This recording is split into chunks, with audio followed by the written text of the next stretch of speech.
everybody, and welcome to the first international race of the season. We are here in Gravis City, Zone 7, a very industrial-like city for, hopefully, a great race at our first ever street course, along with our first ever standing start.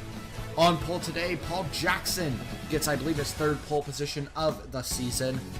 He'll start on the outside, but that is actually the preferred line going out at the start. So, alongside Vance Caldwell, who just lost 50 points toward his championship, he'll need a lot. On row 2, you got Kieran Mulcher and Aiden Shepard, two Team Flame racing cars, looking to keep themselves alive in the championship. Shepard is guaranteed to keep himself alive out of Gravis City. Mulcher is not. In row 3, we have Philip Scott, who is, I believe, the best ranked B as of now in the championship, alongside Zachary Fitzwater Sr., who's trying to take his way through the field to get his chance at a championship. On row 4, Philip Scott's rival at rank B, when it comes to the highest rank B, Alexander Rowe for Maverick GP, which they are almost confirmed to rank A next season if they can keep this up. Alongside Gerardo Ron, who hasn't had the best of seasons, but was just recently re-signed to Clever Haas Racing. And on row 5, Ryan Monaco, which unknown if his ride's is going to come back. In the 9th position, and Sean Angel, who is moving to the 5 car next season. Same team, he's staying on Trailblazer, but Sean Angel, his last season in the 57. It was confirmed that Max Anderson, just on the next row, is re-signed to Fitzwater Australia for next season, but Jackson was actually kicked off of WBM. This will be his, or not necessarily kicked off, but he left WBM and which is now becoming Full Frontal Motorsports. But now he has moved and he's going to Epic Motorsports next season. So this is the last time we'll see him in this Dunkin' Donuts number 40 car. So it's going to be interesting. I'm going to take away the leaderboard for the standing start. We have about 20 seconds until it starts up and getting ready to go. Fastest in practice was Caldwell, as he looked very strong with Anderson second fastest, so the two biggest rivals so far this season. Got the two fastest in practice, but Caldwell is now about 6th in points. He has a lot to make up because of that 54-point deficit. But we're about to get ready to go green in the first standing start in Sunoco Elite Series history.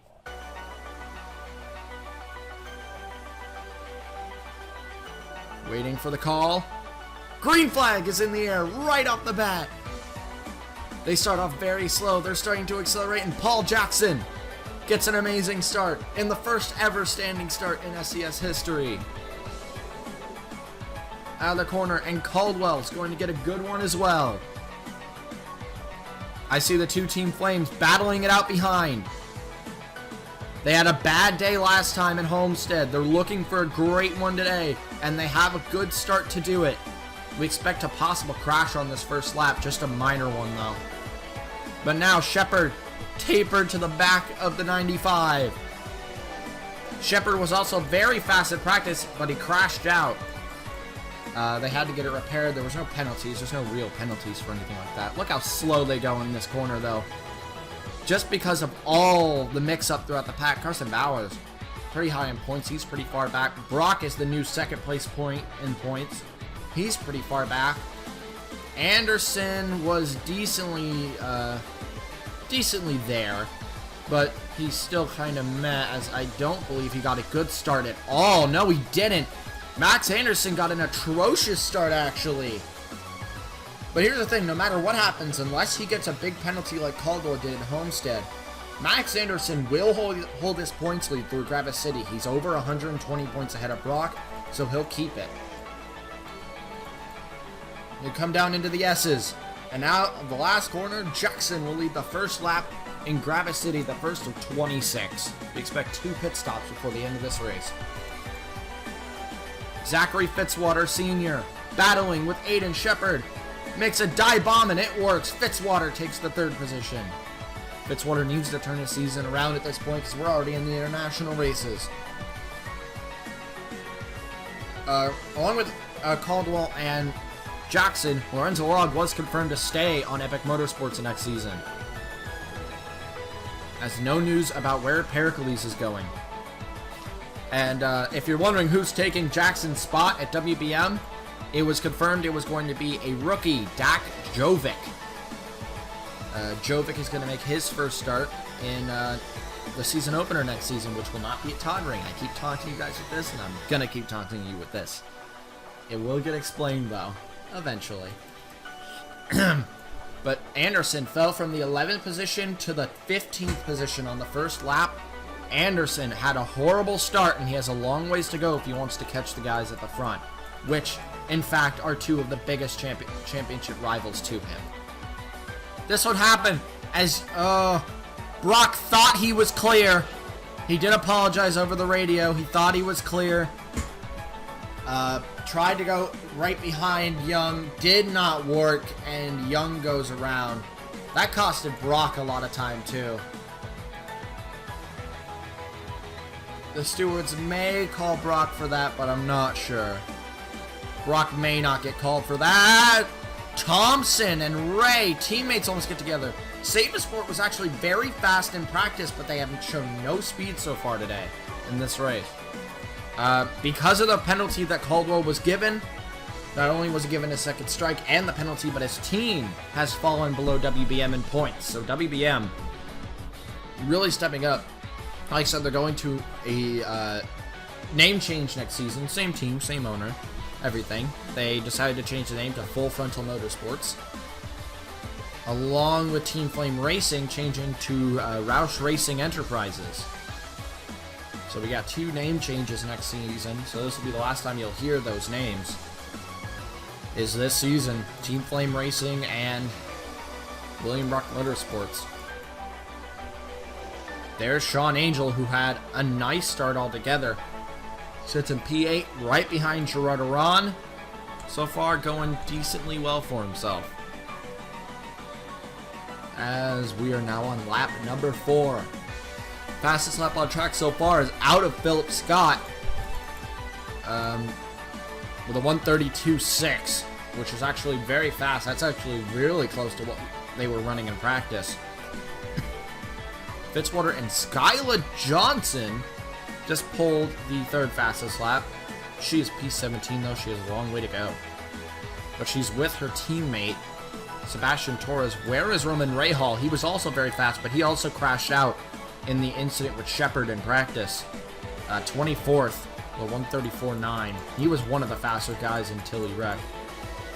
We're also looking for people like Jack Halleck, who are known, he's known for being pretty good at road courses, but right now does not have a speed he normally has. Jack Halleck in the 14th position, just ahead of Max Anderson, who is battling with Nick Pericles. We're looking at also a few people who may be going out of contention after this race. Look through the back of this pack. Gatlin Downey is still in contention. I believe one of 2 ranked Ds to being in contention still, but he is the only one that has been ranked D the whole season, as Young is still in contention, but most of his points were given through Clever House Racing, which it looks like Young is probably going to be losing contention. So, bad luck for Young. Paulson may be losing contention after this race, it looks like. He doesn't step it up. Karanko, maybe. Other than Young, Carlson and Windham have both lost contention, so Monarch Motorsports is just hanging on barely to contention. But then you got those other people who are pretty far up in the contention board to win the championship. Fitzwater, Caldwell, Jackson, all hunting the man in P18 it looks like now. No, P17. Anderson made a mistake. Oh no, Anderson is falling apart. I guess the pressure of having this big of a points lead, trying to seal the deal for himself, really is getting to him, as he's now continuing to fall. Finn Guy, his teammates are both near the front, but Finn Guy is nowhere. He's got a long ways to go. They're coming up to the S's. Actually, they're already in the S's. It's still Paul Jackson leading them on lap 5. We expect 2 pits, like said. That's a 1:32.817. That's the 2nd fastest lap of the race. Anderson needs to get his move on, but now PJ Karanko going for the move on Anderson. Is there something wrong with this 43 machine? Does Max Anderson have an issue? Because it looks like he does. He just does not seem to have the speed. We normally see out of the 43, he was second fastest in practice. That's how fast he was. Barely behind Caldwell. But Anderson now is nowhere near as fast as he was. His last lap around was a 1:34.0. Putting that comparison, Karenko, who just passed him, just pulled a 1:33.1. There's definitely something wrong with Max Anderson. And that's not a good thing for him. That's 9/10 slower that time around. He's slower than Carlson, Torres, Weber. He's on pace with Lorenzo Log, which is weird because Lorenzo Log is also a very fast competitor. But Anderson really needs to get a move on because Jackson is starting to pull.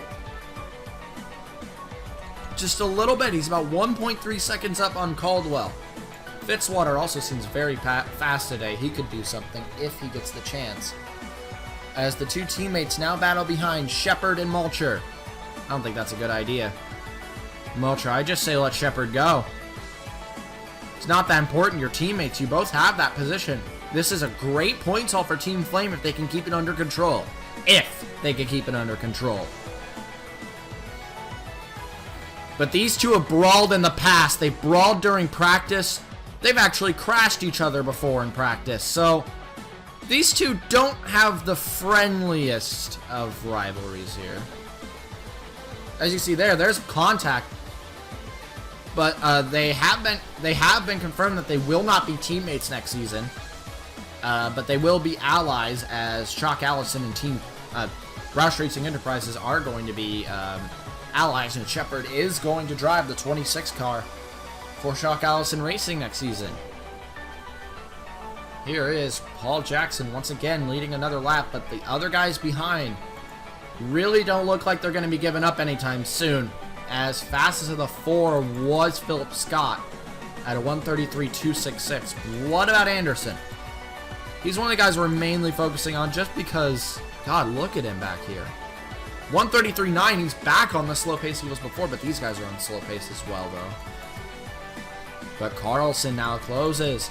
Finn guy's starting to make moves. He's up to 24th now. He started like 27th, I believe.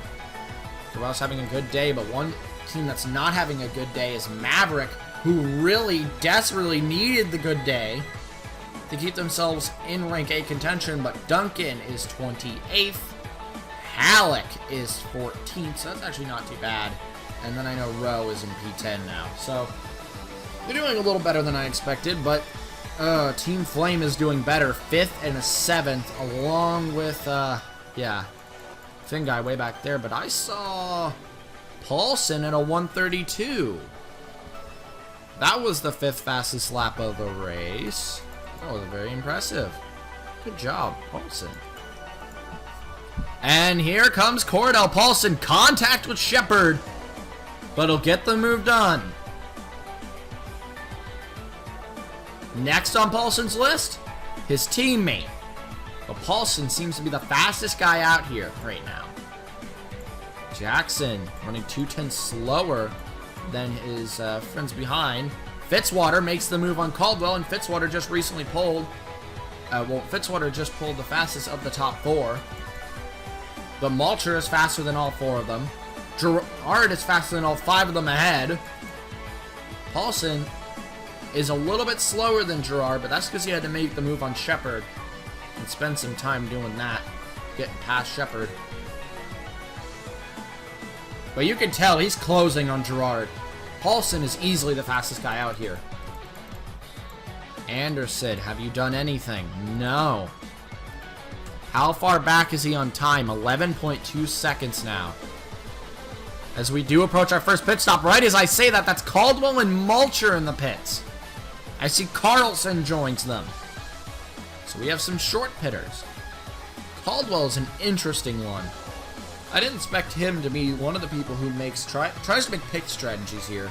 He's already very far up, so taking a risk like this is very interesting play.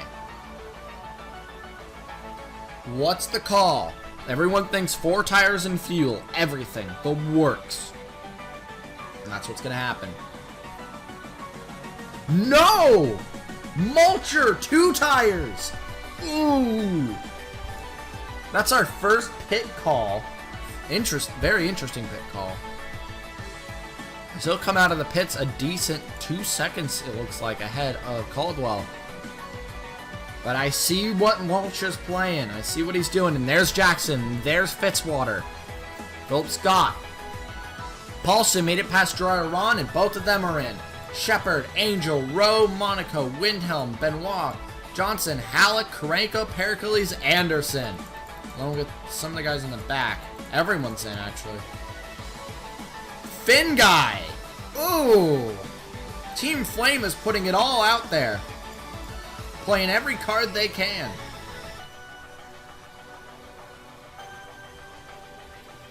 There's Duncan and Baranowska is also playing it. Who's going to play the 2-tire game? Jackson will. We've seen some very interesting pick call. Fitzwater played it.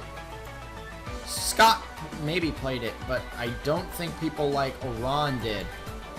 And you can see the benefits of going a 2-tire stop. Mulcher jumped Caldwell by a long shot. This just made this a whole lot more interesting. Shepard took 4 tires, so he's going to try to make his way through the pack using his tires. Where is the 35? This was probably one of the more interesting plays, though. Stay out an extra lap. Maybe he's just trying to get a lap alone in clean air. While everyone else focuses on each other, maybe he'll stay out there clean air, put in a great lap before coming in. That would be a very smart move on his part, and that's exactly what he's doing here. This would give him a little more speed, and if he goes with a 2-tire stop, this could definitely jump him a lot of places. And he's in. I could tell by the way he was, by the sound of his car, he was in. Is he 2 tires? Yes! Team Flame split their strategies between Mulcher and Finn Guy, along with Shepard, who actually went up and took 4 tires. But you could tell he's still not going to gain. Oh no, actually, he's going to gain a lot. He'll come out right with Halleck. Barely cuts him off. Great job. I don't see Max. Max? Oh! Oh no! Anderson had a mechanical problem in the pits. That something was ailing him. We don't know what it was. We're getting word it may have been a low battery, so the power kept switching off every once in a while. They stretch it out to the pit stop. They got that battery replaced. Brock also had an issue. We don't know what happened with Brock either. But we do now know what happened to Anderson, but I don't know what happened with Brock. Where did Finn Guy end up? Look at that. This is where he used to be, where Adam Vincent is, and look where he is now. He's gone. He is 14th. Great job, Jeffrey Finn Guy. That was a beautiful pit call. Stayed out a lap, used that chance to get a little bit extra time out there in clean air, utilized a 2-tire pit stop, and came out 13th. That was a beautiful strategy. That gained at least 10 spots. So, amazing work out of Team Flame Racing's pit crew. So now they hold down 4th, 8th, and 13th. This should start to get interesting. Paulson versus Caldwell. The 4 tires is overwhelming him. They're starting to really set some good laps now, though. Caldwell's actually just setting the good laps. Oh my god. Wheel to wheel there for a moment. That was amazing. And Caldwell looks like he's going to get the spot pretty easily now. And already, Jeffrey Finn Guy starting to work on the 57, because here's the thing. Finn Guy may be amazing at speedways, but a lot of these corners have speedway-like tendencies. These very arched-like corners. Instead of big 90-degree corners here and there, hairpins, there isn't much of that here at Gravis City. And that benefits Jeffrey Finn Guy because he knows how to work these corners. He's great at speedways, so why wouldn't he be great at this place? These are the corners that give him problems, though, probably. Because these are tight corners. Now he's even gaining there, too. Finn Guy just seems very good here. As now Clubhouse Racing still in 5th and 7th. Where is the 33 now? 24th. He's gone. No way he can do it now. Jackson seemed to have gotten a little bit more on Fitzwater. 9 to go now. Oh, Shepard looks like he had an issue. He did too. Aiden Shepard. No. Wait. No, I know this. He short pit. That's what he did. Is Aiden Shepard really on this kind of strategy? This kind of call? Yeah, he was! Shepard's playing a short pit game. Now Jackson joins this group of people who pits early. The 95 stayed out, which is weird because he was one of the people who pit early on the last cycle. Now, Jackson, your call. 2 tires or 4? Once again, Jackson will make the 2-tire call. Mulcher will make the 2-tire call. Scott will make the 2-tire call. Everyone at this point has realized the 2-tire stop is a better stop. Anderson has to pit again. There's no way he can do anything. Now we head back to the front. Look at the 35. If he stays out that extra lap again, who knows where Finn Guy will end up if he's able to get himself back into clean air. Fitzwater's in. Gerard's in. Caldwell stays. Paulson's in. Rose in. Windhelm's in. Johnson. Finn Guy. He's not going to stay out again. Angel, Monaco, Halleck. Benoit de Ravine. Nick Pericles. PJ Karenko, Roman Rayo, Carlson stays out. Weber, Stuckel, Monaco stays out. Duncan and Baranowska stay out again. We're looking. There's the 40. He's going to easily jump all these people. Where's Fitzwater? Where's Fitzwater? There's Fitzwater. Oh, it's going to be a drag race. Jackson's got it. Jackson's back in clean air, but it looks like Philip Scott used the opportunity to gain a little bit in there. Caldwell. What's your move? Is he gonna go the 4-tire stop again?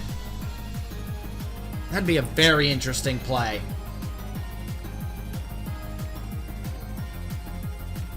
What? This baffles me now. What's your play? What are you doing? Carlson does it too. Monaco's in. Duncan does it. Baranowska's does it. There's no way they can make it to the end. With the lap they pit on, especially because Caldwell pit early on the last stop. Here we go again. Caldwell, you can't keep trying this. You're not going to make it. Everyone knows you're not going to make it. You got to take it. Take the chance. Dive the pits. Are you going to take your 4 tires again is also the option. We're coming into the final chicane. What? This is very risky. Carlson, are you going to follow suit? Yes.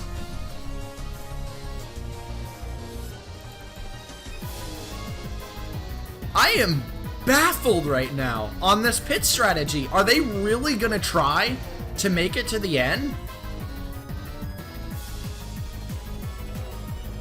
Is that even possible at this point? I continue to believe that that's not possible. Jackson's running better laps than you, Caldwell. You gotta come in. If he wants any chance of winning this race, if he wants any chance at anything, he has to come in because Jackson is now running faster laps than him. Oh my god. The longer you take the pit, the faster Jackson gets. And the closer he gets to you. You can tell just by how fast they're getting faster and faster. That's not because their tires aren't doing that much. It's because their fuel's running out. Carlson makes the dive. Scott and Jackson appear to be in the provisional position to take it. Calder got a little faster though. He responded.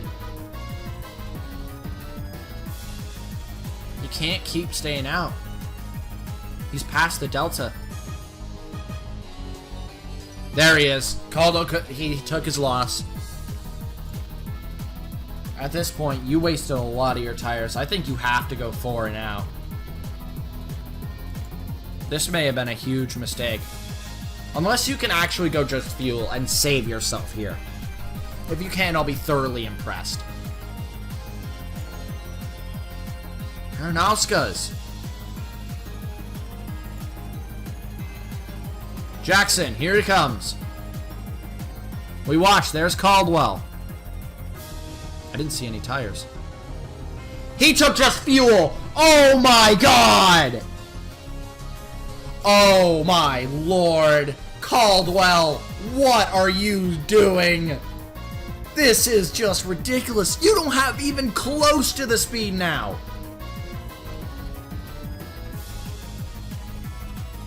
Caldwell! What was that play? I could see 2 tires. I could see 2 tires. But no tires? Really? At a place like Gravis City? You're gonna choose to take no tires at Gravis City. This is the riskiest play I think we've seen all season. This is so risky. I don't get it. I don't get it. I don't get your logic. I don't get anything that's going on here right now. I am thoroughly confused on why that seemed like the logical play. I get the track position play, but the fact of the matter is now you have the same tires you ran on the last stint. And you ran those tires for a long time. Jackson has I believe it was a left side set of 2 tires that's new. Which a lot of these corners really need those left side tires, so Paul Jackson looks like he has this one. 2 laps to go for Jackson. You never know. Obviously something could happen, but Philip Scott now tails the back of Caldwell. Caldwell, with the same tires he's run for the last 12 laps. Jackson continues to lead. He's being tailed, though. Audra could win. Whoa. Whoa, whoa, whoa, whoa, whoa. Wait a second. We never took into consideration Audra Bernauskas. There's no way you pulled this off. No, Bernauskas is in. The lead trades back to Paul Jackson. I was about to say, if Bernauskas pulled that one off, I was going to be thoroughly impressed. By Scott Ganassi Racing. White flag is in the air for Paul Jackson. The last time he won a race, Road America, Season 2. And now he's gotten the opportunity as Anderson has had his car had issues all day long. Brock, second at points, has had issues all day long. And the 2 biggest points contenders, 3 of the big... No. A lot of these guys really have a chance now to do something. Fitzwater 4th position. That's going to be a huge haul for him against his teammate. Anderson will not lose his points lead, but that points lead will dwindle, oh my god, so much, because Paul Jackson got pole position. He led a lap. He led the most laps. Oh my god. And he's going to haul 100 points for winning the race for a full 120 points, which is the most you can be awarded in the Sunoco Elite Series. Down the backstretch for the final time. Here we go. This one is one long in the making. In his last season with William Brock Motorsports, around the final chicane, and Paul Jackson will take his 2nd career win, and he will win the round of Gravis City. Jackson, waiting for it to fully render. There we go. Jackson takes the win. Caldwell, through his no-tire strategy, actually pulled it off. P2, impressive. Phil Scott P3. It was a drag race to the line. Fitzwater P4, Aron P5, Malter P6, Paulson P7. Shepard will hold a nice P8 for himself. Rowe P9, and Hans Windhelm will take his 2nd top 10 in a row and his 3rd of the season. Phenomenal out of Hans Windhelm. Actually, if you look back here, Carlson was not that far off, 14th. Another amazing haul for Monarch Motorsports. Jeffrey Finguy, from where he started, even though he lost after that pit cycle, from where he started in about 27th, that was very impressive to make his way to 16th and keep Team Flame alive. And a possibility of going rank A, because Maverick's day was nothing. Congratulations, Paul Jackson. All 120 points as he'll take out of here, closing the gap on Anderson exponentially. Great job, Paul Jackson. He'll join a lot of people. He'll join people like Fitzwater with 2 wins. Shepard, Rowe, all those people with 2 wins. Congratulations, Paul Jackson. Let's go look at your finishing results. So, it's Paul Jackson, as everyone pulls in the pits, as Paul Jackson takes his 2nd career win, the New Jersey native. Caldwell, Scott, Fitzwater, Aron, Mulcher, Paulson, Shepard, Rowe, Windhelm. Also, a good day out of Skylar Johnson. She's went out of contention in Pensacola, but she's still tying together decent performances altogether. Baranowska's, after that pit stop right at the end, still ends up P13. Nice haul for herself. The Monaco brothers, 18th and 19th together. But near the bottom, you see some big people with bad days. Anderson and Brock, 34th, 35th. Lawrence Log, 31st. Carson Bauer, 29th. Vincent, 30th. Pericles, 27th. The points haul just went right toward Jackson, Caldwell, Philip Scott, Zachary Fitzwater. All 4 of these guys very high in points and could do something in this championship with this opportunity. Congratulations, Paul Jackson. Next time we'll go back to a place we've been to many times before, from a place we've never been before to a new place. That'll be Calder Park, which a lot of people love that race. I love that racetrack, so we're very excited for that. But till next time, guys. Ciao.